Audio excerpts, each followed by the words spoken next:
Gustavo Bolívar, el elegido de Petro. La farsa política que nadie se atreve a contar, mano blanca indicando hacia abajo, mano blanca indicando hacia abajo. ¿Qué pasa cuando un supuesto icono de la lucha anticorrupción decide lanzarse a la presidencia, pero nadie en su propio bando lo respalda del todo? Pilas, porque esto es más enredado que un sancocho de mondongo. Gustavo Bolívar, el exdirector del Departamento de Prosperidad Social y supuesto aliado inquebrantable de Gustavo Petro, acaba de renunciar a su cargo para lanzarse como candidato presidencial para 2026. Pero aquí no todo es lo que parece, parce. Resulta que, aunque las encuestas lo pintan como el próximo mesías del progresismo, Petro ni siquiera le ha dado un respaldo firme. ¿Será que Bolívar es realmente el elegido o solo un peón más en el tablero político? Prepárate, porque esto tiene más giros que una telenovela de las 9. El resumen rápido: Bolívar renunció a su cargo para lanzarse a la presidencia, pero su candidatura está más respaldada por encuestas sospechosas que por el apoyo real de Petro. Mientras tanto, el progresismo sigue sin un candidato claro para 2026, y la derecha ya está moviendo sus fichas. ¿Qué tal? ¿No les parece que esto es más un circo que una estrategia política? Ahora, vamos a hacerle suma al problema. Bolívar se presenta como el defensor de los humildes y el ícono de la lucha anticorrupción, pero su historial no es tan limpio como lo pintan. Recordemos que en las elecciones de Bogotá quedó en tercer lugar, lo que no es precisamente un récord para presumir. Y aunque ahora las encuestas lo ponen como favorito, sabemos que en este país las encuestas son más manipuladas que un partido de fútbol con árbitro comprado. Además, su supuesta experiencia en el sector privado, que algunos ven como un plus, también genera dudas. ¿Será que Bolívar está tratando de vender una imagen que no tiene? Porque aquí, como dice el dicho, el que mucho abarca, poco aprieta.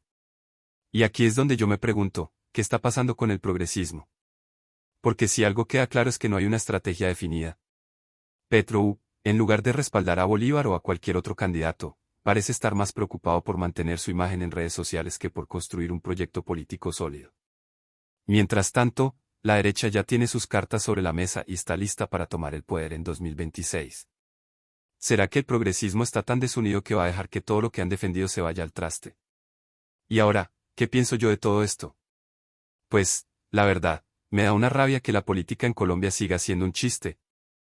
Aquí no se trata de si Bolívar es mejor o peor que otros candidatos, se trata de que el progresismo no tiene un plan claro y eso nos está llevando directo al desastre. ¿Y ustedes, qué opinan? ¿Creen que Bolívar tiene lo que se necesita para ser presidente o es solo otro candidato más en la lista de los que prometen y no cumplen? Déjenme sus comentarios, porque aquí en este canal nos encanta saber qué piensan. Y si les gustó este video, no olviden suscribirse y darle like, porque aquí seguiremos contando las historias que otros no se atreven a decir. En mi opinión, desde una perspectiva periodística crítica y real, el párrafo presentado expone una situación que no solo es preocupante, sino también reveladora de las dinámicas internas del progresismo colombiano y, en particular, del gobierno de Gustavo Petro. La candidatura de Gustavo Bolívar a la presidencia para 2026 no es solo un tema de coyuntura política, sino un síntoma de la falta de cohesión y estrategia dentro del movimiento que llegó al poder con la promesa de un cambio profundo. Aquí, el análisis debe ir más allá del humor y los modismos colombianos para abordar los problemas estructurales que este escenario plantea. En primer lugar, la figura de Gustavo Bolívar como candidato presidencial es, en sí misma, una contradicción. Se presenta como el ícono de la lucha anticorrupción y el defensor de los más humildes, pero su historial político no está exento de polémicas. Su derrota en las elecciones de Bogotá, donde quedó en tercer lugar, es un recordatorio de que su popularidad no se traduce necesariamente en votos. Además, su renuncia al Departamento de Prosperidad Social para lanzarse a la presidencia plantea dudas sobre sus motivaciones reales. ¿Es esta una decisión basada en un proyecto político sólido o simplemente una jugada oportunista para capitalizar su imagen pública? El papel de Gustavo Petro en este escenario es igualmente cuestionable.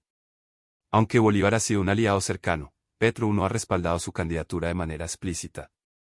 Esta ambigüedad no es casual, refleja la falta de un liderazgo claro dentro del progresismo y la ausencia de una estrategia unificada de cara a las elecciones de 2026. Petro, en lugar de consolidar un proyecto político coherente, parece estar más interesado en mantener su imagen en redes sociales y en la retórica que en acciones concretas. Esto no solo debilita el progresismo, sino que también deja un vacío que otros sectores políticos están dispuestos a llenar. El párrafo también menciona un punto crucial: la manipulación de las encuestas.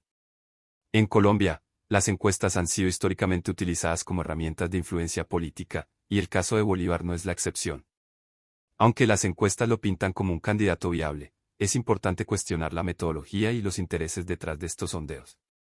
¿Realmente reflejan la voluntad del pueblo o son parte de una estrategia para inflar su imagen? La falta de transparencia en este proceso solo contribuye a la desconfianza generalizada en las instituciones y en la clase política. Otro aspecto preocupante es la falta de un candidato claro dentro del progresismo. Mientras Bolívar intenta posicionarse, otros posibles candidatos parecen estar esperando en las sombras, lo que genera un clima de incertidumbre y desunión. Esta falta de cohesión no solo afecta al progresismo, sino que también beneficia a la derecha, que ya está moviendo sus fichas de manera estratégica. Si el progresismo no logra consolidar un proyecto político sólido y un candidato con respaldo real, es muy probable que las elecciones de 2026 terminen siendo una victoria para la oposición. Finalmente, el párrafo toca un tema que va más allá de las candidaturas individuales, la falta de un proyecto político coherente y sostenible. El progresismo llegó al poder con la promesa de un cambio profundo, pero hasta ahora ha demostrado ser más retórica que acción. La falta de una estrategia clara, la ambigüedad de Petro y las luchas internas están poniendo en riesgo no solo el futuro del progresismo, sino también la estabilidad política y social del país. En conclusión, la candidatura de Gustavo Bolívar es un reflejo de los problemas estructurales que enfrenta el progresismo colombiano. La falta de cohesión, la manipulación de las encuestas y la ausencia de un proyecto político sólido son solo algunos de los desafíos que deben ser abordados si se quiere evitar un retroceso en las conquistas sociales y políticas alcanzadas. Mientras tanto, la ciudadanía sigue esperando respuestas que, hasta ahora, no llegan. La candidatura de Gustavo Bolívar a la presidencia en 2026 no es solo una cuestión electoral, sino un reflejo de las profundas fracturas dentro del progresismo colombiano y la falta de una estrategia clara para mantenerse en el poder. Su imagen de defensor de los más humildes y de luchador contra la corrupción contrasta con su historial político, que no está exento de polémicas y contradicciones. Su derrota en las elecciones de Bogotá demostró que la popularidad en redes sociales no siempre se traduce en votos reales, y su renuncia al Departamento de Prosperidad Social para lanzarse a la contienda presidencial genera dudas sobre si su interés es un verdadero proyecto político o simplemente una jugada oportunista para capitalizar su imagen pública. Por otro lado, la postura de Gustavo Petro en este escenario es igual de ambigua. A pesar de la cercanía que ha mantenido con Bolívar, no ha manifestado un apoyo explícito a su candidatura, lo que deja en evidencia la falta de liderazgo dentro del progresismo. En lugar de consolidar una visión de futuro clara y estructurada, Petro parece más enfocado en mantener su presencia en redes sociales y en discursos grandilocuentes que en acciones concretas que den estabilidad a su movimiento. Esta falta de dirección no solo debilita al oficialismo, sino que también deja un vacío político que la oposición está lista para aprovechar con estrategias mucho más calculadas. Otro factor preocupante es la manipulación de encuestas. En Colombia, estas herramientas han sido históricamente utilizadas para moldear la percepción pública más que para reflejar la verdadera intención del electorado. En el caso de Bolívar, los sondeos que lo muestran como una opción viable deben ser analizados con escepticismo, ya que detrás de ellos puede haber intereses que buscan inflar su imagen para consolidarlo como el candidato oficialista. Sin transparencia en este proceso, la desconfianza en las instituciones y en la clase política sigue en aumento, lo que solo agrava la crisis de credibilidad que enfrenta el país.